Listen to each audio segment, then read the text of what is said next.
Welcome to Whispers and Footsteps, where shadows speak and silence holds secrets. I'm glad you've stepped into our world of mystery, eerie tales, and the unknown.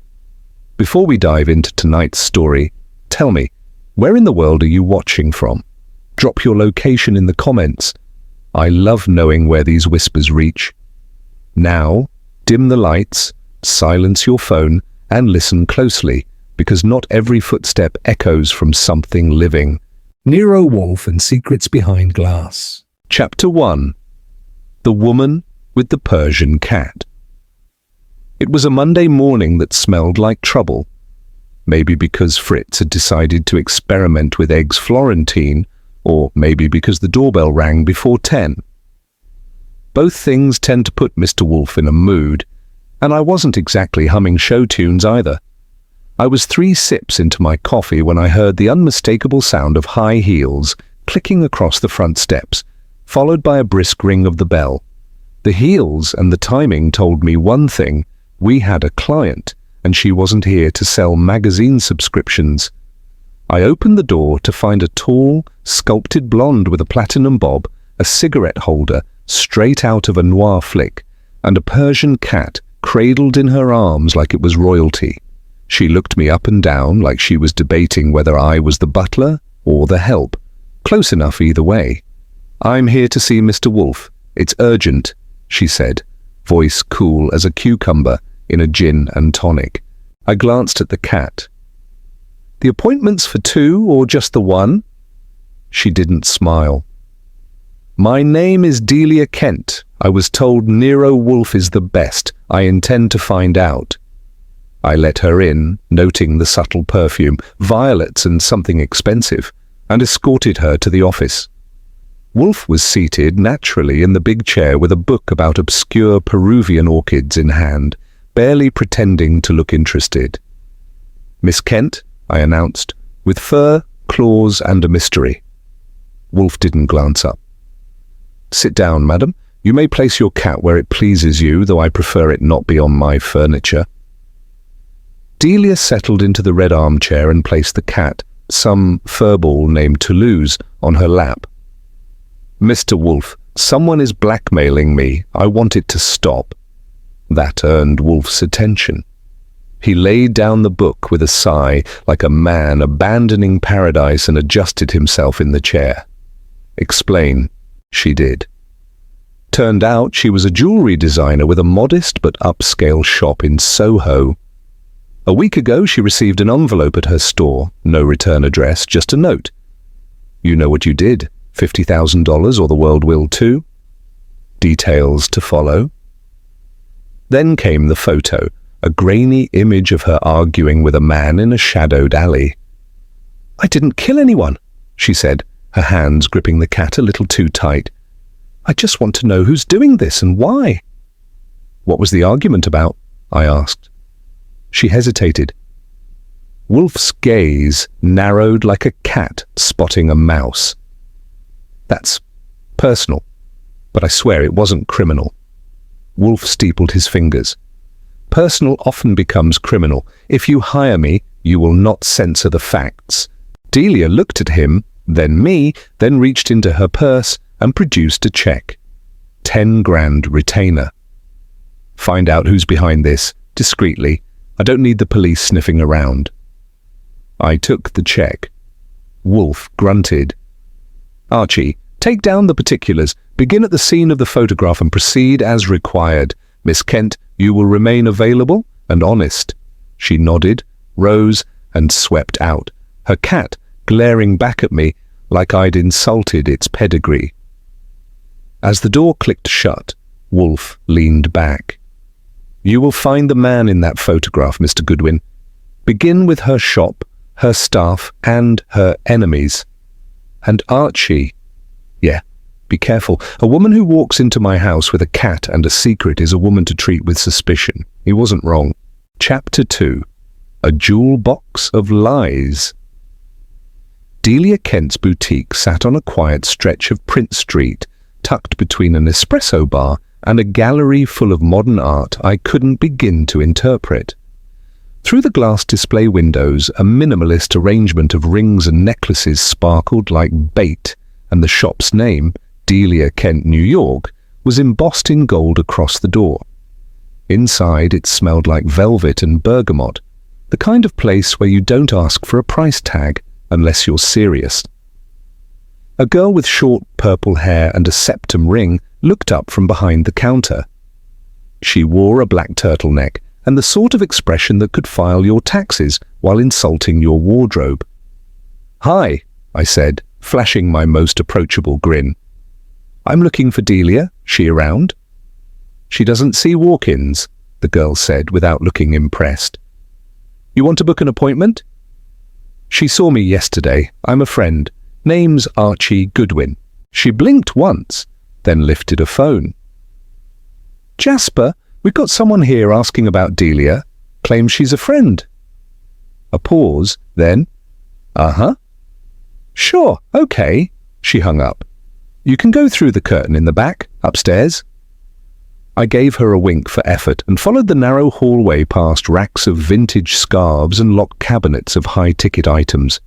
Upstairs was a small office, neat, feminine, and cold. Jasper, the man from the phone, was waiting there, late 30s, rail-thin, slick, dark hair, and an ascot that looked like it cost more than my monthly rent.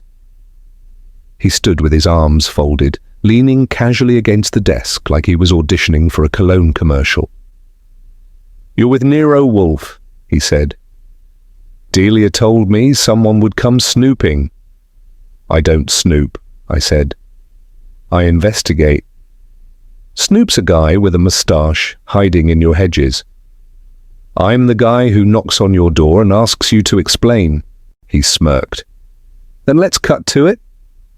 "Fine by me. Tell me about the man Delia argued with in that alley." Jasper tilted his head like a cat watching a bug. "You mean Curtis Drummond?" "That's the guy. He used to be our supplier, gemstones mostly, cheap on the margins, but he had access to rare stuff. He and Delia got close, too close if you ask me. She ended things, then last fall he started making threats, said he had dirt, that he'd ruin her." "Dirt like what?" He shrugged. "Could be anything.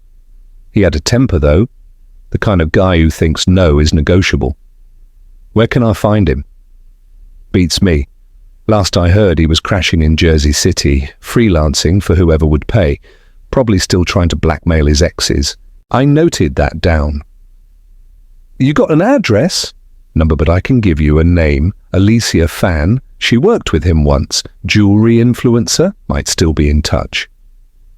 I thanked him and turned to leave. Just as I reached the door, Jasper said, "You think this has anything to do with Delia's old partner?" I paused. "What old partner?" He gave me a sly look. "Kenneth Vaughan. He co-founded the brand with her. They had a falling out 2 years ago. He disappeared with a suitcase full of conflict diamonds and left Delia to clean up the mess. She doesn't talk about him." "That sounds like something worth talking about." He nodded. "Just figured you'd want the full picture." I left the shop with a lot more than I came in with. Jasper had the silky charm of a spider with a fresh web, but the information tracked. I called Wolfe from a payphone on Spring Street to check in. "She's been in deeper water than she told us," I said. "Drummond might be blackmailing her, but there's a second name in play, Kenneth Vaughan, her ex-business partner. He vanished with blood diamonds. If that got out, she'd be radioactive." "Was she involved?" Wolfe asked. "Hard to say, but if Drummond knew about it, it'd explain the photo, the note, and the price tag." "Plausible." "Find Drummond, speak with Miss Fan, then come back." "Copy that." I hung up and flagged a cab to the Upper West Side. Alicia Fan lived in one of those sleek buildings where the elevators talk and the doormen have LinkedIn profiles. She opened her door wearing leggings, a hoodie, and a suspicious look. Early 30s, sharp features, nails like daggers. "You're from Wolfe," she said. "Word travels fast." Delia called. "Then I won't waste your time. I need to find Curtis Drummond." She rolled her eyes. Figures! Curtis is like a bad dream, shows up uninvited and smells like trouble. Is he still around? Last I saw him was 2 weeks ago. He asked me to appraise a ruby brooch, said he was liquidating assets. Did he say where he was staying? She hesitated. He mentioned a motel in Hoboken, the Cardinal Inn. Don't know if he's still there. Did he say anything about Delia? She snorted. Only that she owed him, that he had something that'd finish her if she didn't pay. That tracked. I thanked her and hit the street. It was after 4 by the time I reached Hoboken, and the Cardinal Inn lived up to its name, shady, cheap, and the sort of place where you expect the bed to come with its own criminal record. I showed the manager Curtis's photo, got a room number 204, and climbed the stairs. The hallway smelled like mold and microwaved regret. I knocked, no answer. I knocked again, louder, still nothing. I tested the knob, unlocked. The door creaked open. Curtis Drummond was inside, sitting in the chair, dead. A single shot to the chest, no sign of a struggle. His body was slumped over, lips parted like he'd tried to speak a final word, but ran out of time. A half-packed duffel lay beside him. On the table next to the lamp was a manila envelope. I opened it. Inside, a second photo of Delia. This time, she was handing something to Curtis, a small velvet box, and a note, printed, "Next time it's not a photo."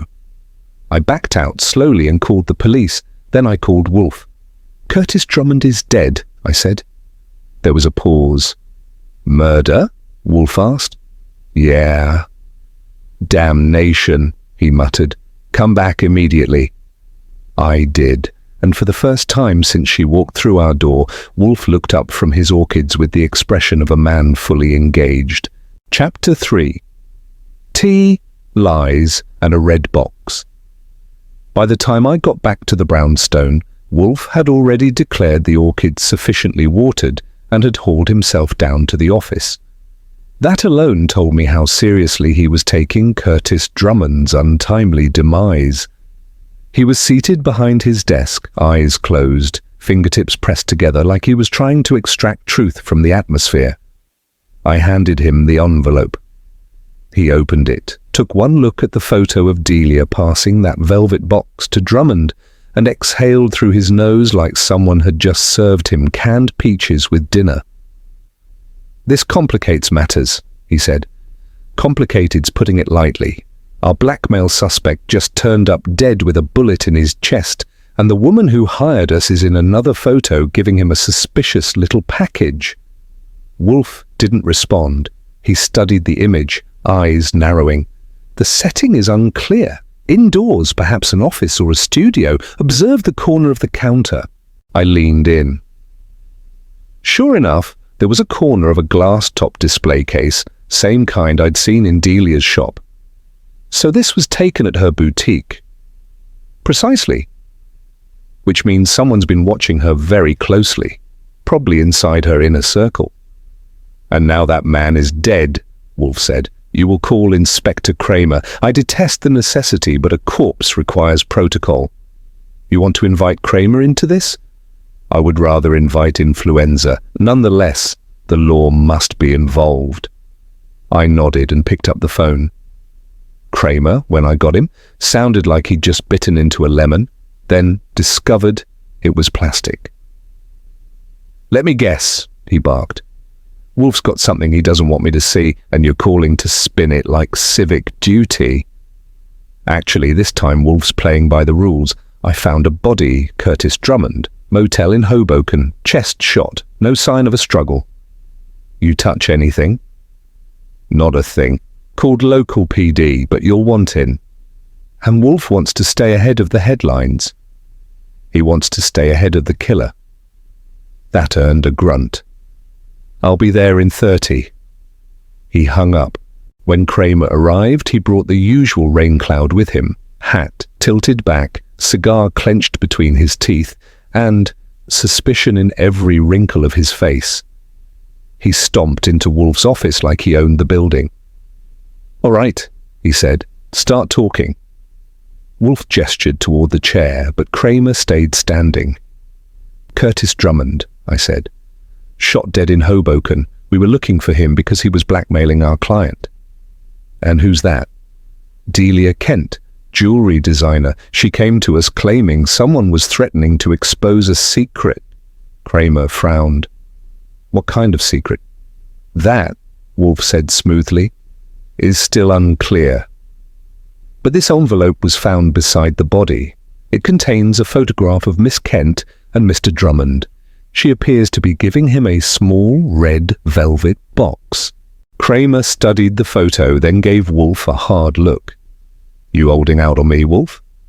"I am never so foolish," Wolfe replied. "Don't get clever." "I don't get anything from you but headaches." "Touché," I muttered. Kramer grunted and shoved the photo into his coat. "I want her in for questioning." "She will not run," Wolfe said, "and I would advise restraint. If she is involved, pressure will only harden her resolve." "You don't run my investigation."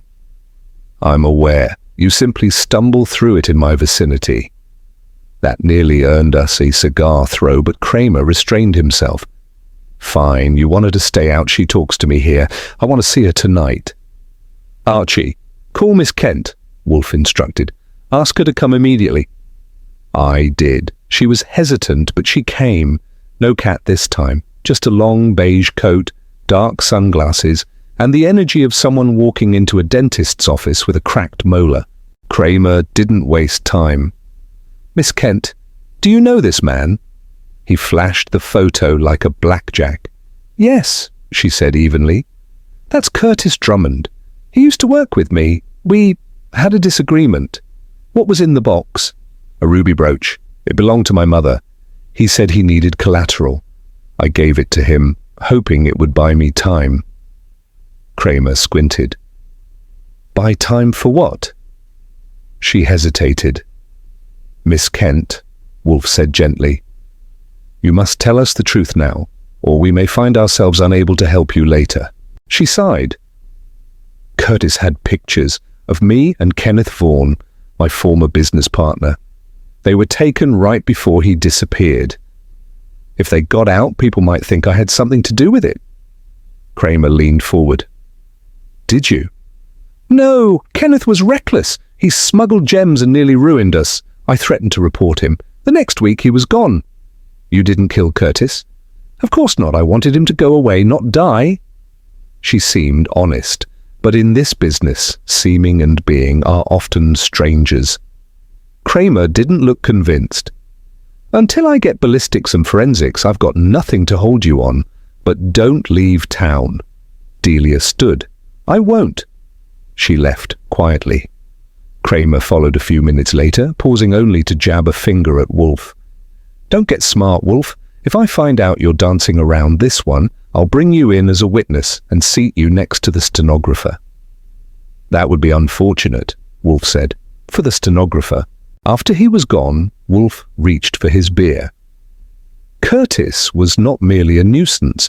He was a threat. Someone decided he was no longer manageable. "You think Delia's lying?" "I think she is hiding more than she reveals. But the photograph, it was meant to incriminate her, not blackmail her." "You're saying the blackmail wasn't about money?" "I'm saying it was about leverage. Someone wanted her exposed or ruined, and now Curtis is dead because he failed or succeeded too well." That gave me a chill.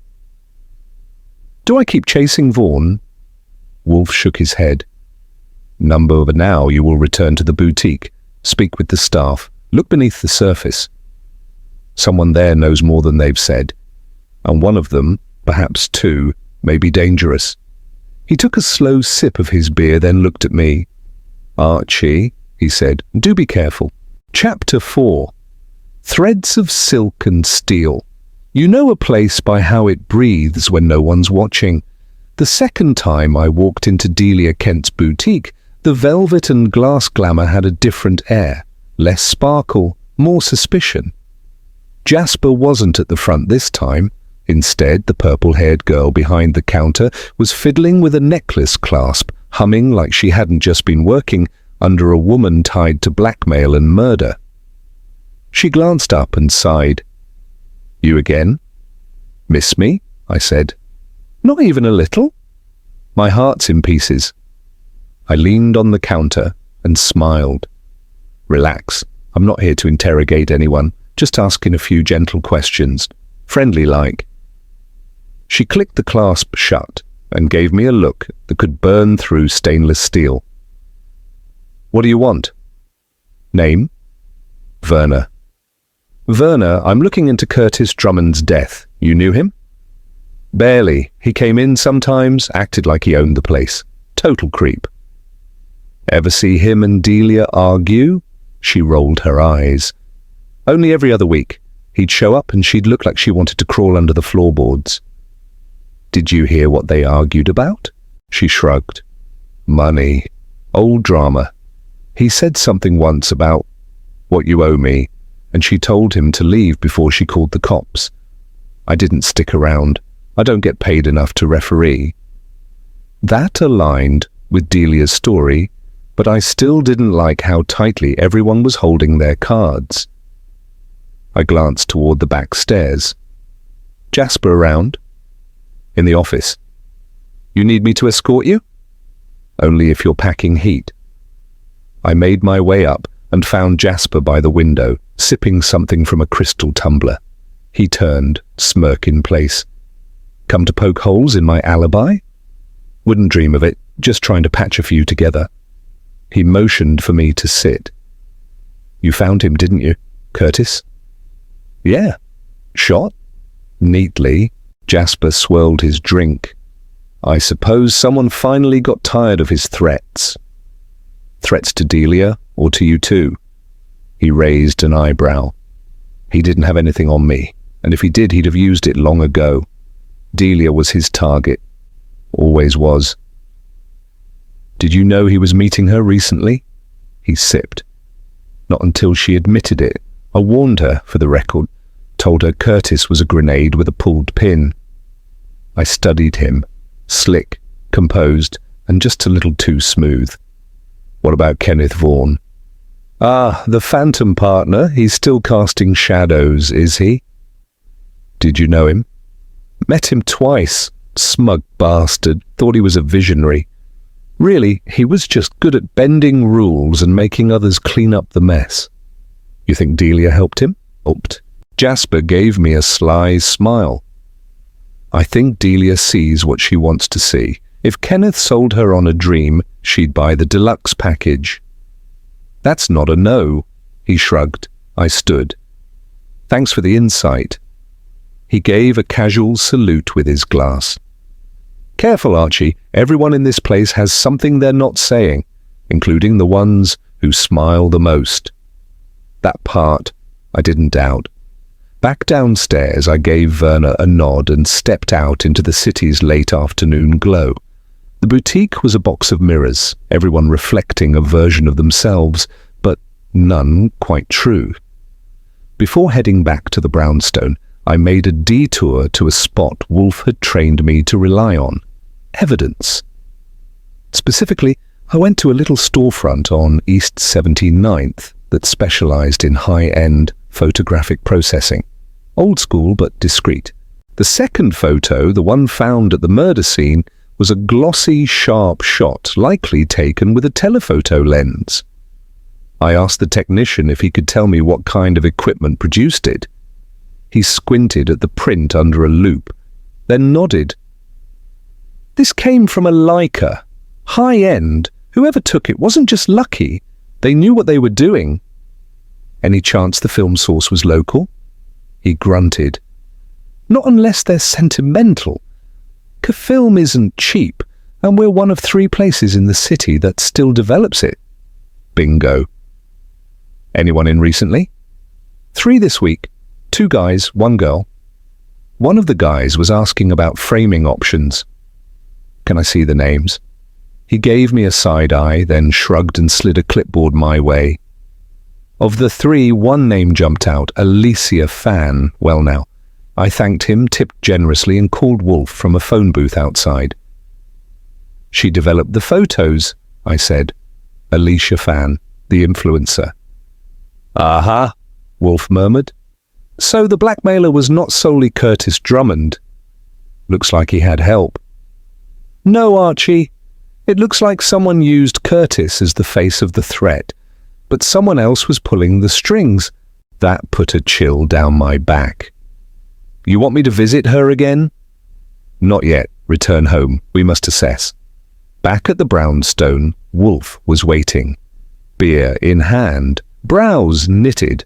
The implication, he said, is that Alicia Fan may have been complicit, or at the very least knew more than she admitted. She said she hadn't seen Curtis in 2 weeks.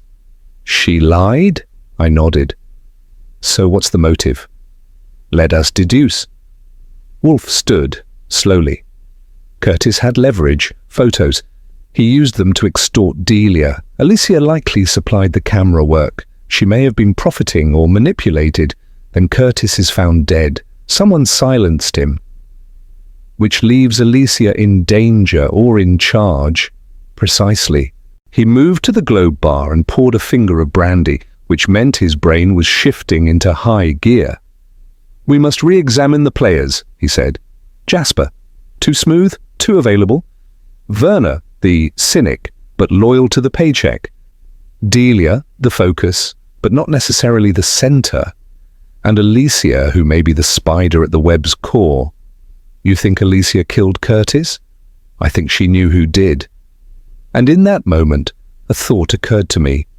One Wolfe hadn't voiced yet, but that echoed through every step I'd taken that day. Someone wanted Delia ruined, but someone else wanted her protected. That kind of push and pull only comes from people with history, and secrets that go deeper than velvet boxes and grainy photographs. Chapter 5. Between the Lines. It was just past 8 when I rang Alicia Fan's buzzer for the second time in 2 days. This time, there was no delay. The door clicked open like she'd been waiting. She looked different, not the relaxed Jim Luck style from before. Now it was a tailored silk blouse, dark trousers, and red lipstick that said, I'm not afraid of hard questions, but I'm not answering any either. Mr. Goodwin, she said, did I forget to post bail? I gave her my best neutral smile. Not unless you're moonlighting as a blackmailer. She let me in. Her apartment was still sleek and sterile, all glass and pale wood, with one of those abstract paintings over the fireplace that looks like a toddler's tantrum on canvas. She offered me tea. I declined. I'll get to it, I said, pulling out the envelope with the photo. This was processed at a lab on East 79th. Your name was on the register. She didn't blink. Yes. I waited for the elaboration. None came. So, you admit you took it? Number Y admit I had it developed. Curtis gave me the negatives. Why? She sat, one leg crossed over the other like a magazine ad. Because he didn't know how. The man couldn't operate a toaster without instructions. I owed him a favor. Some favor. You developed a photo meant for blackmail. I didn't ask questions. That's not how this works. Her eyes narrowed. It is when you're in my business. People give you things, photos, jewelry, favors. You do the job, you get paid, you move on. What was your payment? Her pause lasted just long enough to count as a confession. Then, he promised me exclusivity, photos of rare pieces, behind-the-scenes drama. I'm a storyteller, Mr. Goodwin. Scandal sells. I didn't like it. Too smooth, too rehearsed.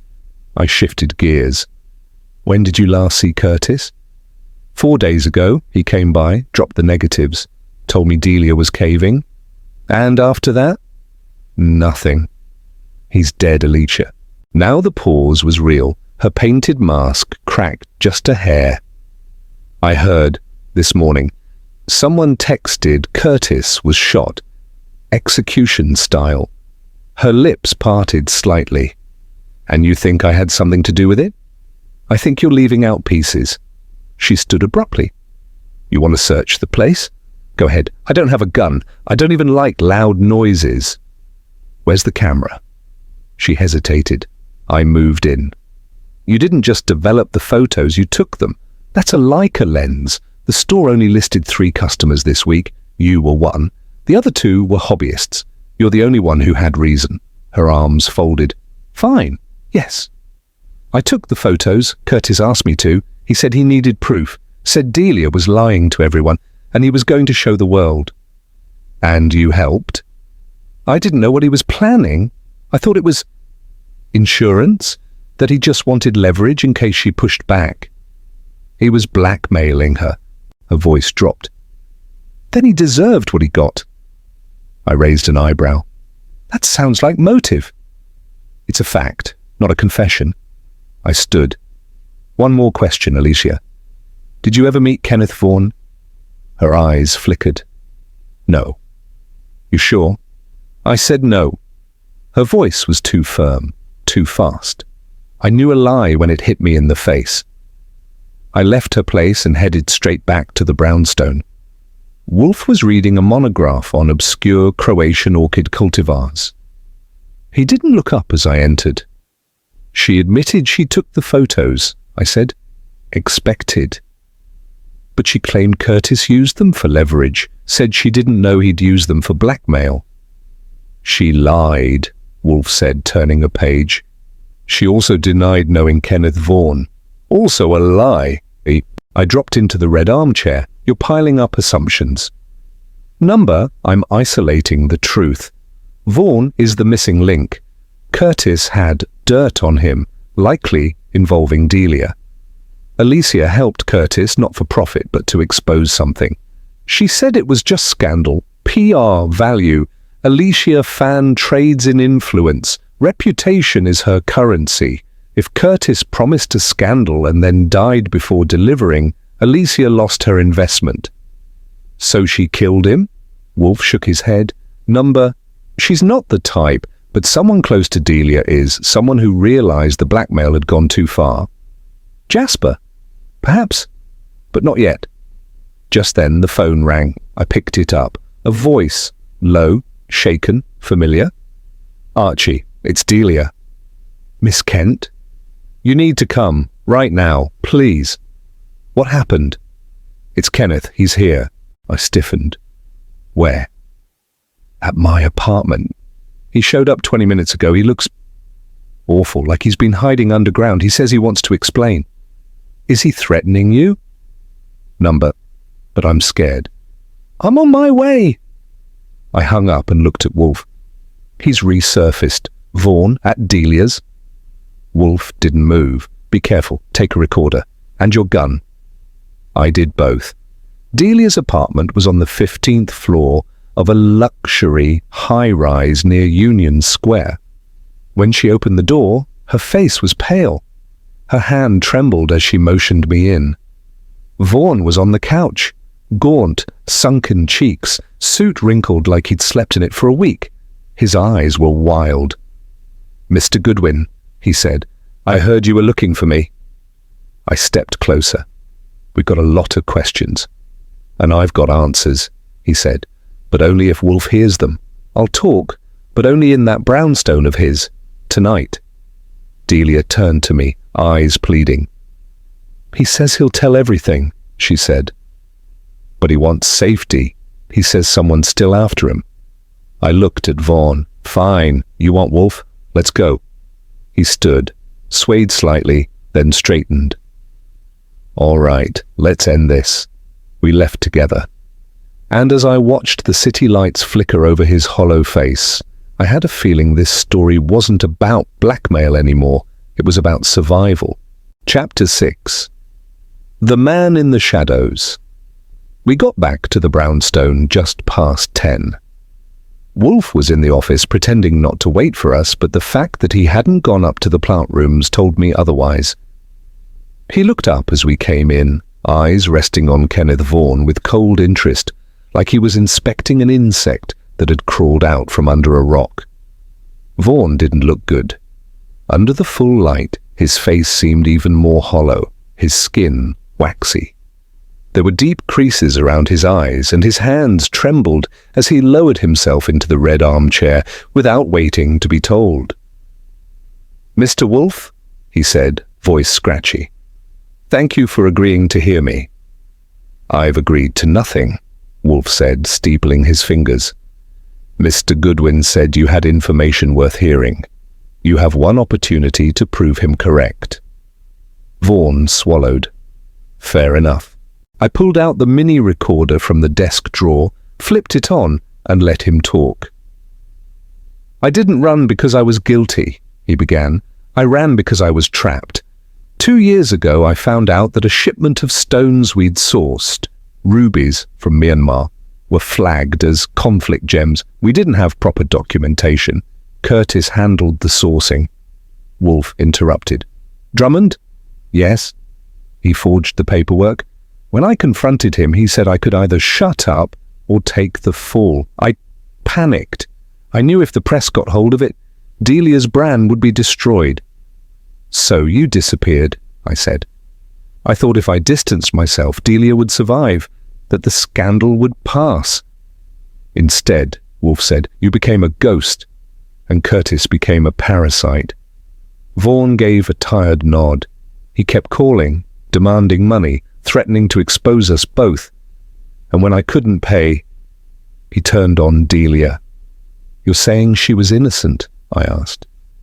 "She didn't know about the stones. She never saw the paperwork. She trusted me, and I let her down." Wolfe leaned back. "Then why reappear now?" Vaughan looked directly at him. "Because someone sent me a photo of Curtis, dead, slumped in a chair. It came in an unmarked envelope." That got Wolfe's attention. "When?" "This morning. No note, just the image. I knew it was a warning." "Do you still have it?" "Yes." Vaughan reached into his coat and pulled out a creased envelope. Inside was a glossy photo, the same scene I'd walked into at the Cardinal Inn. Wolfe examined it closely. "Taken shortly after the murder. The lighting—" "Yes, still fresh." I frowned, which means someone was there, either the killer or someone following him. Wolfe turned the photo over. A number was printed on the back, 7-3-2-1. "A code?" I said. "No," Wolfe muttered. "A safe deposit number." Vaughan nodded. "That was my guess. The Midtown Trust building uses 4-digit keys for their boxes." "Did Curtis have one?" "I think so. He mentioned it once, cryptically. Said, 'If anything happens to me, there's a box in Midtown with everything.' I assumed it was bluff." "It rarely is," Wolfe said. "You must go there tomorrow, with Archie." I nodded. "If that's where he kept the real blackmail material, it may tell us who killed him and why."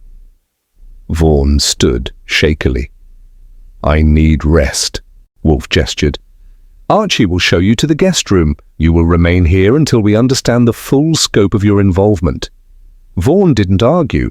I led him upstairs and locked the door behind him, not because I thought he'd bolt, but because someone might want him silenced before sunrise. Back in the office, Wolfe was staring at the photograph again. "What do you think?" I asked. "I think," he said slowly, "that Kenneth Vaughan is half right. He believes he ran from scandal. But what he really ran from was someone clever enough to frame him, then turn on Curtis when he became inconvenient. Who? I don't know yet. But the blackmail had layers. Vaughan was the foundation. Delia the bait. Curtis the tool. Someone else, someone unseen, was the architect. You're thinking Alicia? Wolfe gave me a sideways glance. Miss Fan is ambitious, but she lacks subtlety. No, this requires a different mind. Jasper? Possibly. He has access, knowledge, and motive. If Delia were destroyed, the brand might fall to him. Or Werner, I said. Wolfe grunted. No, but she lacks imagination. We turned in for the night. I slept light, with one ear toward the hallway. Around 3 a.m., I thought I heard a soft footstep near the guest room, but when I opened the door, nothing was there but darkness. The next morning, Wolfe didn't bother with his orchids. We had a 10 o'clock appointment at Midtown Trust, and he wanted answers. Vaughan and I took a cab, using the back entrance like Wolfe instructed. The manager, a nervous fellow in a vest, too tight for his stomach, let us into the secure wing. Box 7321 sat behind a steel gate. Vaughan's hand trembled as he slipped in the key. Inside the box were 3 items, a thumb drive, a sealed envelope, and a folded sheet of paper. The note read, "If you're reading this, I'm dead, and you're next if you're not careful. The drive has everything, the photos, the emails, the wire transfers. Someone's been playing us all." "Curtis," Vaughan's face went white. We took the box and got out of there fast. Back at the brownstone, Wolfe plugged the drive into a secure terminal. On the screen appeared a directory of folders, /photos, /bank records, /emails, /project links. "Links?" I said. Wolfe clicked. Inside was a document, a proposal. Jewelry made with illicit stones, sold through shell brands, linked to someone under a code name, J. Silver. Jasper Silver. "That smug bastard?" I muttered. It was him. Wolfe's face darkened. "Not only him. Look. Emails from Curtis to Alicia. She knew. She was laundering Curtis's threats through Jasper's business plan. She and Jasper were in it together." Wolfe nodded. Curtis wanted to expose them. Alicia panicked. Jasper silenced him. "And they tried to pin it on Delia." Or Vaughan, whichever stuck. He closed the folder. "Now we must prepare." "For what?" Wolfe turned toward the window, eyes sharp. "For the final act. Tonight all players will be here. We will lay the trap and let them step into it." Chapter 7. The Gathering Storm. If Wolfe had a flair for anything outside orchids and beer, it was theatrical timing. He'd already instructed me that every suspect, Delia, Jasper, Alicia, and even Werner, was to be summoned to the brownstone by 8 that evening. Vaughan would remain in the guest room, locked in with a plate of Fritz's veal and the promise of immunity, if only from being murdered. As the clock neared the hour, I prepared the office the way Wolfe liked it, when things were about to go sideways, chairs placed with surgical precision, curtains drawn, lighting set low for dramatic effect, and the wastebasket discreetly emptied in case someone needed it for fainting. At 7:55 the bell rang. One by one they entered. Delia was first, wearing a charcoal grey suit and a brittle calm, as if bracing for a courtroom verdict. Behind her came Jasper, his usual smirk tighter than usual, a flash of unease just beneath the starch. Alicia followed, expression blank, lipstick flawless, eyes twitching ever so slightly. And finally, Werner, less flamboyant, but sharper than I remembered. She leaned against the wall like someone who'd come out of curiosity, not obligation. Wolfe was already seated, arms folded, lips pressed in a straight line. He didn't acknowledge anyone until all had taken their seats. "Ladies and gentlemen," he began, "thank you for coming. What you hear tonight may alter your futures. I suggest you listen with both ears," Jasper scoffed. "Is this a press conference or a séance?" "It is a resolution," Wolfe replied, "of a murder." That shut him up. Wolfe nodded toward me. I stepped to the side table and turned on the projector. Onto the far wall flashed the photo of Curtis Drummond, dead in his motel room. Delia gasped. Alicia's hand twitched. Jasper went stone still. Werner just crossed her arms. "This," Wolfe said, "is the moment Curtis Drummond's life ended. A single shot. Precise, clean, not a robbery, not random. Murder, cold and deliberate." He let that hang in the air like smoke. Mr. Vaughan was sent this image, Wolfe continued. It was meant as a warning, but it also served as a trail. He clicked to the next slide, an image from the flash drive, a bank transaction linking Curtis to a shell company named Linex. This company, Wolfe said, was to be a pipeline, conflict gems laundered through ethical branding. Vaughan backed out. Curtis tried to expose the plan. That cost him his life. He clicked again. Emails between Alicia and Curtis, timed 1 week before the murder.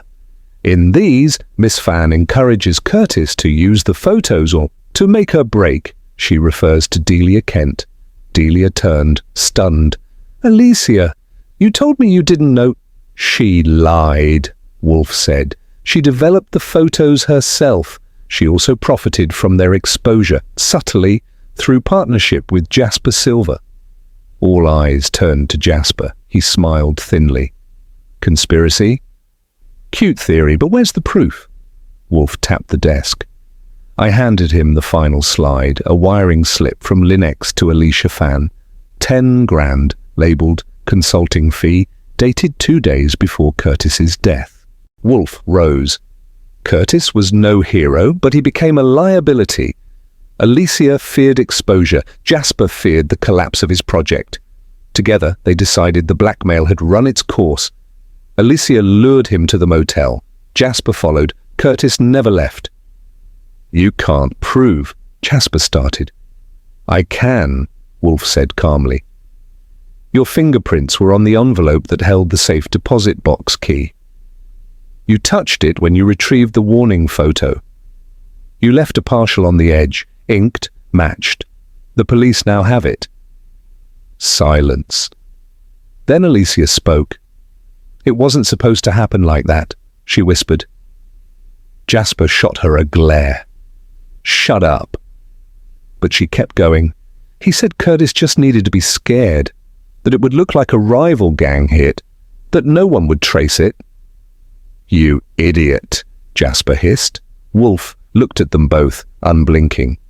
You mistook manipulation for control, and control for power, but murder cannot be contained. It always spills. The tension snapped. Delia stood abruptly, hand over her mouth. I trusted you, she said to Alicia. I thought you were my friend.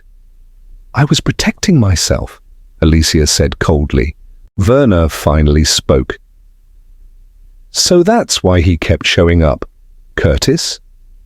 The money, the visits, the threats, and we all thought he was just bitter. Wolfe nodded. The perfect camouflage, and you, Miss Kent, were the perfect shield. You appeared guilty while your enemies watched from the wings. Kramer arrived 10 minutes later. He entered with 2 uniforms, heard the rundown, and cuffed Alicia and Jasper without fanfare. Alicia went quietly. Jasper tried a parting threat. It fizzled when Wolfe didn't even bother replying. After they were gone, Delia sat in stunned silence. Werner offered her a hand. Delia didn't take it. Wolfe finally exhaled. Archie, he said, Fritz is holding dinner. Warm it. I nodded and escorted the 2 remaining women out. As I came back into the office, Wolfe reached for his beer. Neatly done, I said. He grunted. Murder is rarely tidy, but truth has a way of ironing out wrinkles. He took a sip. Tomorrow we'll inform Mr. Vaughan that he may leave. And Delia? She will rebuild, or not. That is no longer my concern. And Alicia and Jasper? They will rot as they deserve, and orchids will bloom as they must. With that, he closed his eyes, and I finally went to dinner. Chapter 8. The Final Bloom. The morning after Wolfe pulled back the curtain on Jasper and Alicia's not-so-little blackmail and murder opera, the brownstone settled back into its natural rhythm. Fritz was whistling again in the kitchen. The orchids were humming their silent song upstairs. And Wolfe. Wolfe had returned to his armchair, an untouched breakfast tray to one side, and a thick volume on Cattleya hybrids in hand. You'd never guess that just 12 hours earlier he'd sent 2 people to jail and saved a woman's career. For Wolfe, justice was less a moment of celebration and more a necessary act of botanical pruning. Cut off the diseased bits and carry on cultivating. I'd just finished typing up my final notes on the case when Delia Kent called. "Archie," she said, I just wanted to say thank you for everything." "You're welcome, but I'd wait until the press conference before sending flowers." "I'm not doing a press conference." "No." "There's nothing left to say. My reputation's in pieces, my business partner's a murderer, and the woman I thought was my friend wanted to destroy me." I paused. "You're still standing. That counts." She exhaled slowly. "Can I come by?" "Just to see Wolfe, to say thank you in person." I glanced at the orchid clock. "He'll be in his plant room till 11. "Then I'll come at noon." She hung up. When she arrived, she wore no makeup, no polish, just a simple navy dress, her hair tied back, and a tension around the eyes that hadn't been there before. Wolfe gave her a small nod when she entered the office, but didn't get up. "I wanted to thank you," she said. "Unnecessary," Wolfe replied. "We were compensated." "That's not what I mean. I'm aware I wasn't honest with you at the start." "You were not. And your reticence nearly led to your ruin." She lowered her eyes. "I know, I wanted to believe that keeping quiet would protect people, my reputation, my business, but I made myself vulnerable to the ones who didn't deserve trust." "A common mistake," Wolfe said. "Unfortunately, rarely without cost." She sat down gently. "What happens to them now? Jasper and Alicia?" "They will be indicted," Wolfe said simply. "Mr. Kramer is already coordinating with the district attorney. Charges of conspiracy, obstruction, and murder. Alicia may attempt a plea, given her cooperation. Jasper will not." "He always thought he was untouchable," she murmured. "Delusion is infectious," Wolfe said. "Curtis Drummond suffered from it too." Delia looked up. "And Vaughan?" "He is free to go. He's arranged to testify, and the remaining charges tied to the gem import scandal will likely be dismissed as part of the agreement." She nodded. "He's not who I thought he was, but I don't think he ever meant to hurt me." "Intentions are irrelevant when the outcomes are catastrophic," Wolfe said. "But he, at least, showed remorse." She glanced at me. "Archie, will you tell me something honestly?" "Try me." "If I hadn't come to you, if I'd gone to the police instead, would they have figured it out?" "Eventually," I said. "But the question isn't about them. It's about timing. Curtis would still be dead. Alicia and Jasper would have had more time to bury the evidence. You might have taken the fall." She gave a small, almost broken smile. "Then thank you." After she left, Wolfe stared at the door a long time before speaking. "She'll recover," he said, "eventually." "She'll never trust anyone that way again." "No," he sighed, stood, and walked to the windows. The sun was striking the glass just right, and the leaves outside were bright with that early autumn gold. "I dislike these cases, Archie." "Blackmail." "Betrayal," he corrected. "It lacks elegance. There is no ingenuity in manipulating another's shame." "That's generous coming from a man who's accused suspects over roast duck." He didn't crack a smile. "Murder is sometimes born from passion or desperation, but betrayal, it's always deliberate." He turned back to his chair, lowered himself, and closed his eyes. I returned to my notes just as the phone rang. It was Kramer. "Goodwin." "Inspector, we found the gun in Jasper's loft, hidden behind a false wall panel, same caliber, serial-filed ballistics match." "Figured as much." "Tell Wolfe he was right." "You just did." He hung up. I looked over at Wolfe, who, despite having closed his eyes, muttered, "Kramer confirms." "Yep," he grunted. "Want me to file the case?" He opened one eye. Later. Want a beer? He opened the other. Now. As I fetched it, I thought about everything we'd just cut through. Hidden photos, ghost partners, luxury jewelry masking dirty stones, and two slick predators who'd thought they could dance through murder in high-end shoes. Wolfe took the beer, sipped it, and murmured, "We'll need a new batch of St. Paulius. The ones upstairs are near the end. Want me to pick them up tomorrow?" "Indeed." And just like that, the case was closed. Another file for the cabinet, another blackmailer unmasked, another killer caught. Outside, the leaves fell quietly. Inside, Nero Wolfe turned a page, and I, as always, kept watch from the corner of the room, waiting for the next knock on the door.